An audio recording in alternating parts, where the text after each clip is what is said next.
خبر شامل کرتے ہیں شوبز سے۔ میرا نام عبدالرحمان تھا۔ بالی ووڈ اداکار شاہ رخ خان۔ دنیا بھر میں شاہ رخ خان کے نام سے مشہور بالی ووڈ کے کنگ نے انکشاف کیا ہے کہ بچپن میں ان کی نانی نے ان کا نام عبدالرحمان رکھا تھا۔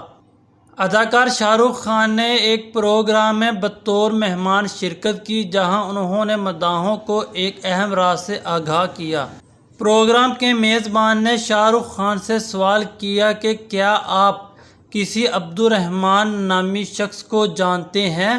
جس پر اداکار نے کہا کہ نہیں، میں اس نام کے کسی شخص کو جانتا تو نہیں ہوں، لیکن بچپن میں یہ میرا نام ہوا کرتا تھا۔ میری نانی نے بچپن میں میرا نام عبدالرحمان رکھا تھا۔ اداکار کے جواب پر میزبان نے پوچھا کہ آپ کو میرے اس سوال پر حیرانی ہوئی؟ جس پر اداکار نے کہا ہاں، مجھے حیرانی ہوئی ہے کیونکہ میرا یہ نام کہیں رجسٹر نہیں ہوا اور نہ ہی کسی کو معلوم ہے۔ بالی ووڈ اداکار نے کہا کہ مجھے یہ نام پسند نہیں تھا، جبکہ میرے کزن مجھے اس نام سے بہت تنگ کرتے تھے۔ اداکار نے کہا اس کے بعد میرے والد نے میرا نام تبدیل کر کے شاہ رخ خان رکھ دیا تھا اور یہی نام میری پہچان بنا۔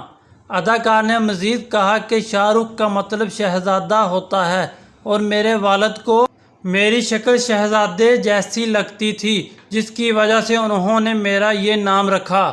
واضح رہے کہ بالی ووڈ کے کنگ خان نے 1980 میں ٹی وی انڈسٹری سے آغاز کیا اور 1992 میں فلم دیوانہ میں پہلی بار کام کیا، جس کے بعد انہوں نے ایک نہیں کئی نہیں بلکہ سینکڑوں سپر ہٹ فلمیں کر کے بالی ووڈ سمیت دنیا بھر میں اپنی ایک الگ پہچان بنائی۔